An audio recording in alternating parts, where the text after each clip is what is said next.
Bom dia, amigos e amigas. Bom dia, senhores e senhoras. Eu sou Daniel Nonato e a gente inicia o dia de hoje com a canção Teus Rastros, Vanderly. Se o belo é belo, não habitará jamais os corações leões cheios de medo. Se na verdade oculto mostra mais e mais amor vivo em silêncio, meu degredo. Se minha mão tateia no vazio. Caríssimos e caríssimas, a gente começa hoje lembrando que Carla Zambelli é uma das 7 mulheres que estão na lista vermelha da Interpol. É isso mesmo. A gente sabe que ela foi colocada na lista vermelha por 3 motivos. Primeiro, porque simplesmente ela conseguiu invadir lá a área própria do CNJ, Conselho Nacional de Justiça, e emitiu um mandato de prisão fake para o Xandão. Segundo, ela está envolvida aí nas questões aí do golpismo do dia 8 de janeiro. E terceiro, que é interessante, é uma fugitiva, ou seja, ela fugiu diante da justiça brasileira. Então, ela vai responder por isso aí. Senhora deputada, ex-deputada, já que já está condenada, não é ainda ex, mas já devia ser, automaticamente perdeu o mandato, Carla Zambelli, que chegou na Itália ontem e ela tem cidadania italiana. Aí a questão da prisão, vamos ver como é que vai ficar. Se vai ter tradição, não vai ter, é um detalhe que a gente tem que observar. Também a gente entra no dia de hoje lembrando que houve uma pesquisa dizendo que o governo Lula recebe rejeições. Rejeições de quem? Primeiro, nós temos uma série de escândalos acontecendo dentro do governo Lula, e são escândalos que não têm resposta imediata. Infelizmente, o Planalto, e aí eu falo isso com muita certeza, ele não está dando conta de responder os momentos de dificuldade em que o seu governo está passando. Mas é um detalhe, temos que ver aí. Então, mas uma das coisas interessantes é que até mesmo o Eduardo Bolsonaro, que é o grande que se lançou candidato a presidente, para poder tentar lucrar, dizer que está sempre porque é candidato a presidente, ele não é bem visto pelos eleitores. Mas ainda falando do mundo internacional, o Donald Trump diz que está muito decepcionado com o Elon Musk devido às críticas que o Elon fez aos projetos de Donald. Cara, o cara está fechando os Estados Unidos para o mundo, ainda quer ser elogiado. E aquilo, o Donald, ele fez que o Elon perdesse dinheiro. Ninguém quer perder dinheiro. O Elon Musk ficou revoltado. Mas deixa quieto. Vamos nós para o evangelho do dia. Ah, não, calma aí, antes de entrar no evangelho, tem que lembrar. No Rio de Janeiro está tendo uma disputa, uma queda de braço entre o senhor, Cláudio Castro, que é o atual governador e a própria presidente do Rio de Janeiro. Governador do Rio de Janeiro, presidente também, por que não? Também o senhor Cláudio Castro e o senhor Washington Reis, secretário de Transporte do Estado do Rio de Janeiro. Porque diz o Washington Reis que já existe um projeto para reduzir a passagem do ônibus, também do trem. E aí o governador está segurando. Porque, na verdade, são projetos eleitoreiros. A gente sabe disso. Todo ano de eleição as coisas melhoram, Começa já agora a discussão para poder melhorar. Aí no outro ano eles mandam tudo lá em cima de novo. Aconteceu isso nas eleições do ano passado e vai acontecer isso também esse ano. Vamos nós! O evangelho de hoje, que é melhor antes que o povo me processe, porque tá dizendo aí que tem um pessoal dizendo que eu tô atacando só a esquerda, só a direita, mas deixa quieto. Lembrando a todos e a todas que o evangelho de hoje, o evangelho de João, capítulo 21, versículos 15 ao 19, é um momento assim importante na caminhada. Nós estamos encerrando o período pascal.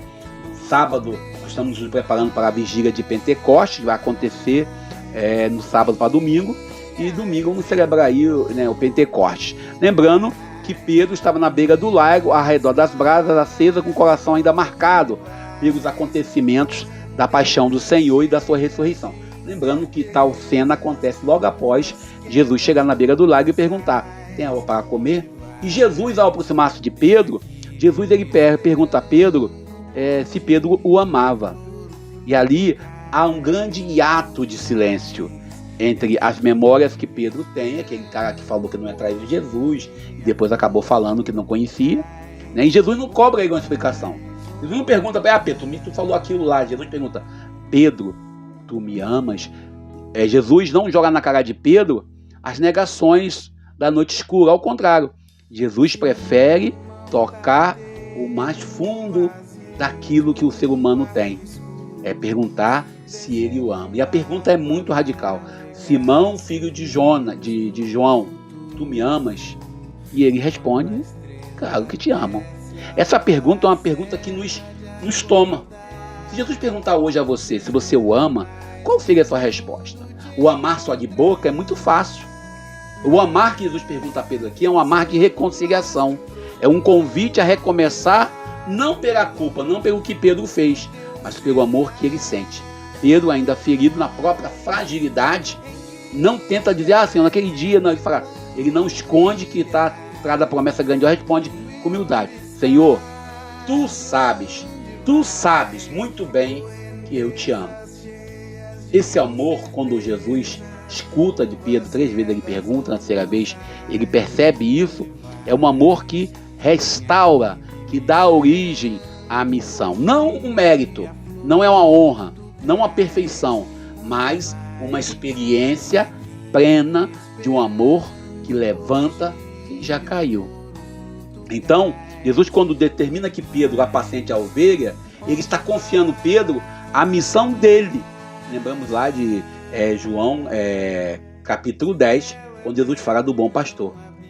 É a partir da pergunta de Jesus a Pedro e a resposta de Pedro que nós vamos ter, aí sim, aí a gente aprende na Igreja Católica, quem é evangélico ou de outra igreja, aí sim inicia o ministério petrino. Ao contrário do que muita gente acredita, que está lá em Mateus 16, 13 ao 19, o início do ministério petrino é após a queda, após Pedro dizer, olha, eu não conheço esse homem, eu não sei quem é esse cara. É a partir dessa pergunta do amor que ele sente que Jesus vai agir na história da humanidade. Esse chamado de Jesus a Pedro é um chamado à fidelidade, pois quem ama vive a fidelidade. Não é um chamado qualquer. Por isso, Pedro depois vai receber aquilo que Jesus também recebeu, mesmo sendo de forma diferente, de cabeça para baixo. A resposta de Pedro aqui é uma resposta da pessoa que está disposta a caminhar. Jesus não quer saber dos nossos pecados. Eu fico indignado quando eu percebo que alguns irmãos, alguns amigos costumam contar a sua fraqueza, costumam contar a sua luta e costumam dizer, olha, eu fazia isso. Eu contava outro dia para um amigo que ele conta, em todas as vezes que ele vai dar testemunho, ele fala que ele é fiel à esposa. A fidelidade à esposa, a fidelidade a quem você ama, a fidelidade à comunidade, a fidelidade ao seu trabalho, trabalhar com honestidade, não é nenhum tipo de título de honra, mas é uma obrigação nossa. Eu tenho a obrigação de trabalhar de forma correta. Eu tenho a obrigação de chegar aqui e falar com vocês de forma correta. Agir dentro do que é certo não é nenhum título de honra, mas é uma obrigação daqueles que estão dispostos a amar e a viver a prova de amor que Jesus nos dá. Jesus, quando pergunta a Pedro, ele não está tirando satisfação. Ele não diz, tem aquele dia lá. Ele só pergunta, Pedro, tu me amas? Pois às vezes nós precisamos responder a Deus. E responder a Deus se ama não é responder apenas, às vezes, indo na missa, participando da fila da comunhão ou confessando todo dia. É responder a partir de uma ação concreta, combatendo tudo aquilo que fere a injustiça, tudo aquilo que fere o pobre, tudo aquilo que fere aqueles que estão marginalizados. E eu paro por aqui, peço a você que reze por mim, que reze por você. Não deixe de dar o seu like, fazer seu comentário, se concorda muito bem, não concorda tudo bem também. E visitar nosso blog denonato.blogspot.com. E eu paro por aqui e fiquemos com Deus, para que Deus nos abençoe e nos ajude. Eu sou Daniel Nonato.